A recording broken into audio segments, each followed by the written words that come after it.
विद्यार्थियों का इस हिंदी साहित्य की कक्षा में स्वागत है। आज हम जो हिंदी साहित्य में अलंकार प्रकरण है, जो काव्यांग विवेचन के तहत आता है, इस अलंकार प्रकरण के जो 8 अंक के प्रश्न पूछे जाएंगे, 4-4 अंक के जो 2 प्रश्न होंगे। एक प्रश्न होगा इसमें किसी भी अलंकार की परिभाषा और उदाहरण पूछ सकता है, और एक प्रश्न होगा इसमें 2 अलंकारों में अंतर।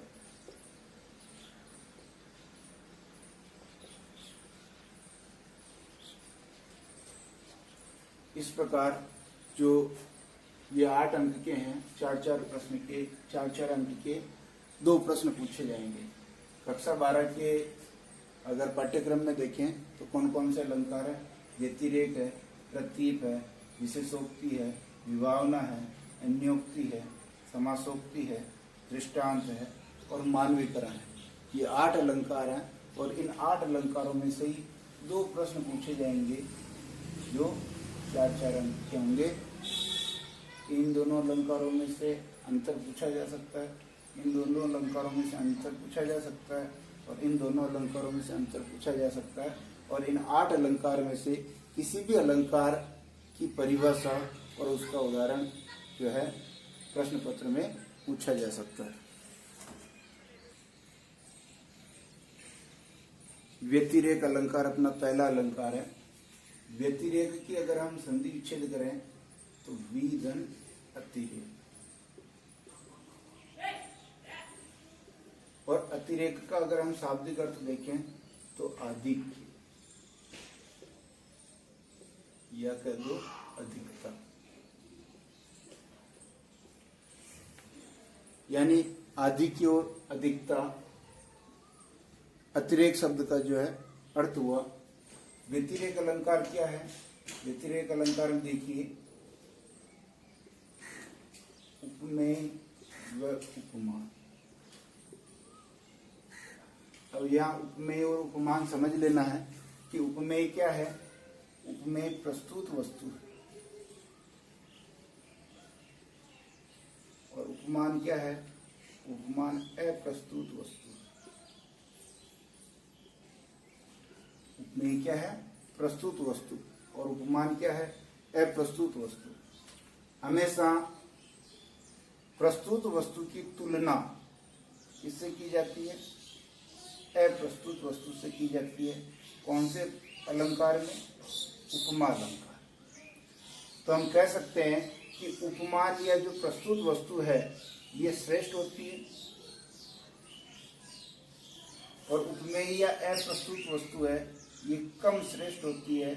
या हम कह सकते हैं कि उपमेय या प्रस्तुत वस्तु में जो गुण होंगे वो उपमान या अप्रस्तुत वस्तु के बजाय कम होंगे। इसलिए कम गुण होने के कारण कुछ साम्य इनमें होगा, इसलिए प्रस्तुत की तुलना अप्रस्तुत से करेंगे, उपमेय की तुलना उपमान से करेंगे। कौन से अलंकार में? उपमा अलंकार। ये उपमेय और उपमान है। लेकिन जब उपमेय की तुलना उपमान से की जाती है किसी गुण धर्म के आधार पर, तब वहां उपमा अलंकार होता है। लेकिन यहाँ व्यतिरेक अलंकार हम पढ़ रहे हैं, इसलिए व्यतिरेक अलंकार में क्या होगा?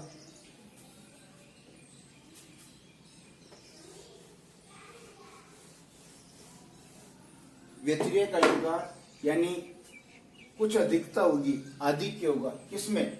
उपमेय में। उपमेय में अधिकता या आधिक्य।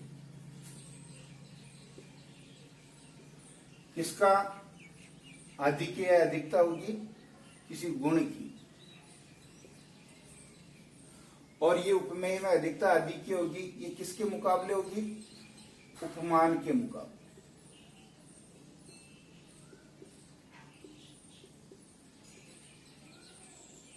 या कह दो उपमान से।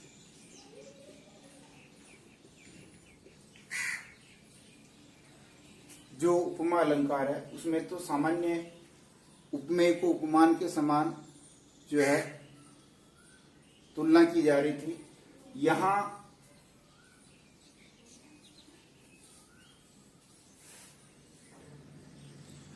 तो व्यतिरेक की क्या परिभाषा हो जाएगी? परिभाषा यहाँ लिखेंगे,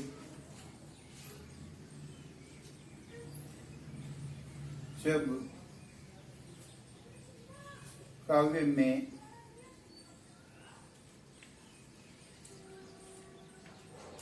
उपमान की अपेक्षा उपमेय में कोई गुण या विशेषता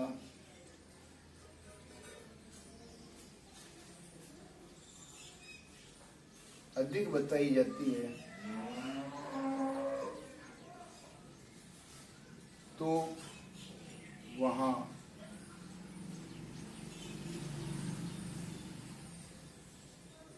व्यतिरेक अलंकार होता है।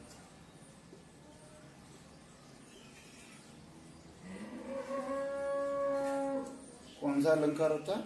व्यतिरेक अलंकार। यानी उपमान की अपेक्षा उपमेय में कोई गुण या विशेषता अधिक बताई जा रही है। इसका अर्थ ही है अतिरेक यानी अधिकता, आधिक्य। और वो आधिक्य किस में होगा? वो आधिक्य होगा उपमेय में, अधिकता होगी उपमेय में। तो ये परिभाषा है, ये याद करनी है। उदाहरण देखेंगे, व्यतिरेक अलंकार की परिभाषा हमने देख ली। अधिकता बताई जाएगी और वो अधिकता किसमें बताई जाएगी? उपमेय में। किसकी अपेक्षा? उपमान की अपेक्षा। उदाहरण देखिए, साधु ऊंचे शैल सम किंतु प्रकृति सुकुमार। यानी साधु का हम अर्थ लें सज्जन व्यक्ति। क्या होगा इसका? सज्जन व्यक्ति। और शैल का मतलब क्या? पर्वत। तो ये प्रस्तुत है अपने पास, प्रस्तुत है तो ये क्या हो गया? उपमेय हो गया। और ये पर्वत जो है अप्रस्तुत है, और ये अप्रस्तुत है तो ये क्या हो गया? उपमान हो गया। और इस व्यतिरेक की अलंकार के अनुसार किसमें अधिकता होनी चाहिए? उपमेय में अधिकता होनी चाहिए। तो देखते हैं उदाहरण। ये कह रहा साधु ऊंचे शैल सम, यानी सज्जन जो व्यक्ति हैं वो पर्वतों के समान ऊंचे हैं। किसमें ऊंचे हैं? गुण में ले लो, गुण में ऊंचे हैं, व्यवहार में ऊंचे हैं, चरित्र में ऊंचे हैं। तो सज्जन व्यक्ति जो है वो तो उदाहरण देख रहे थे व्यतिरेक अलंकार का उदाहरण। ये कह रहा है कि अधिकता जो है वो सज्जन में है। किस प्रकार की अधिकता? प्रकृति यानी स्वभाव की। प्रकृति का क्या मतलब? स्वभाव। यानी पर्वतों का स्वभाव कैसा है? पर्वतों पे क्या होते हैं? पत्थर, तो कठोर है। लेकिन जो सज्जन है उनका स्वभाव कैसा है? कोमल है। सुकुमार यानी कोमल। तो हम कह सकते हैं कि सज्जनों में पर्वतों की अपेक्षा सुकुमारता का जो गुण है, कोमलता का जो गुण है वो अधिक बताया गया है। इसलिए यहां पर कौन सा अलंकार हो गया? व्यतिरेक अलंकार। हम यहां लिख सकते हैं कि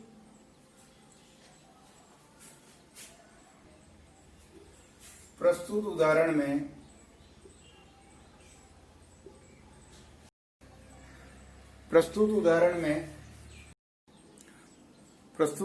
देखेंगे कि सज्जनों को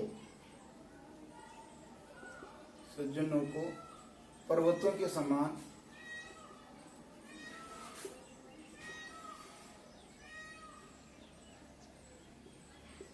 ऊंचा तो बताया, लेकिन पर्वतों की अपेक्षा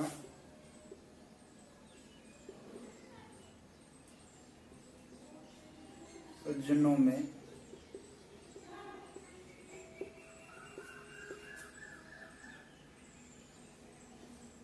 कोमलता का गुण अधिक होने से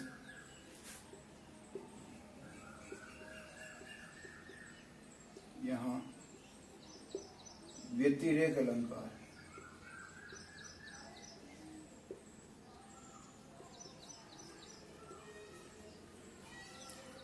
ठीक है ना।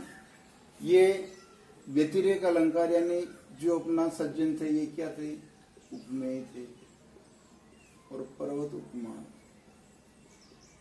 इसलिए सज्जनों में पर्वतों की अपेक्षा कोमलता का गुण ज्यादा होने से यहाँ व्यतिरेक अलंकार हो गया। दूसरा अलंकार है अपना प्रतीप अलंकार, और प्रतीप का अर्थ होता है शाब्दिक अर्थ।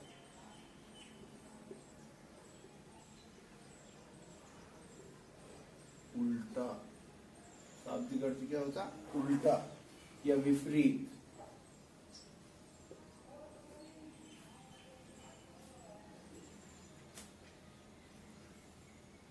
यहां ये जो प्रतीप अलंकार है ये कौन से अलंकार का उल्टा होगा, उपमा का। उपमा का उल्टा होता है। उपमा में क्या हो रहा था, उपमा में उपमेय की तुलना, उपमेय की तुलना उपमान से कर रहे थे। तो प्रतीप में क्या करेंगे, उपमान की तुलना उपमेय से करेंगे, या उपमान को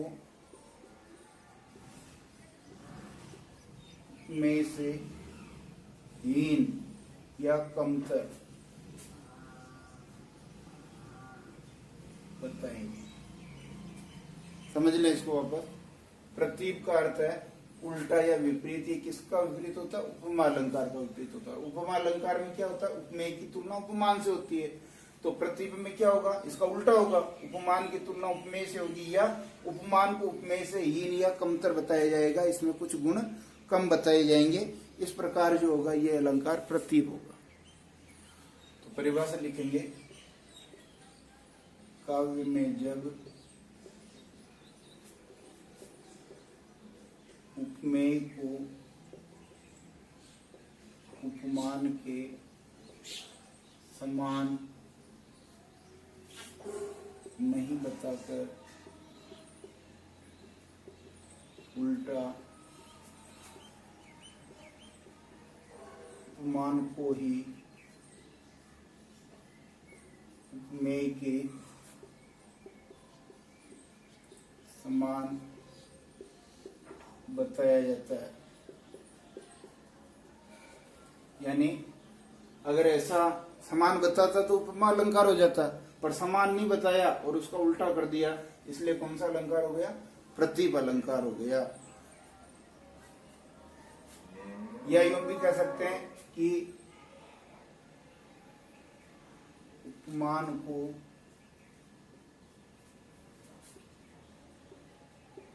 उपमेय से हीन बताया जाता है।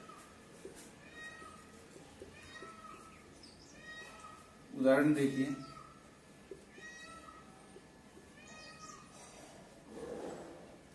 सीय वदन सम हिमकर नाहि। सीय वदन सम हिमकर नाहि। सी का क्या मतलब हो गया, सीता, और वदन का मतलब हो गया मुख, और एक बदन और होता है, इसका मतलब है शरीर। ये युग्म शब्द है, वदन और बदन। वदन का मतलब मुख, बदन का मतलब शरीर, और हिम का कहते हैं चंद्रमा को। क्या कह रहा है कि सीय वदन सम हिमकर नाहि, यानी चंद्रमा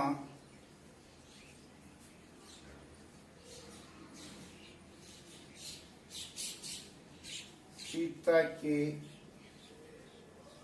मुख के समान, पीछे दिखाई नहीं दे रहा,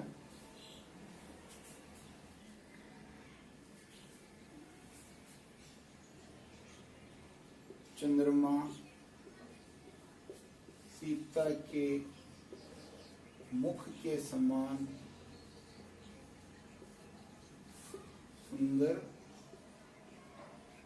नहीं है, अर्थात यहाँ चंद्रमा की सुंदरता सीता की सुंदरता से कम है, तो हीन बता दिया। इसलिए यहाँ पर कौन सा अलंकार होगा? प्रतीक अलंकार होगा, जो उपमा अलंकार का उल्टा होगा। तो यहाँ हम बात करें तो उपमेय क्या हो गया? उपमेय सीता, और उपमान क्या हो गया?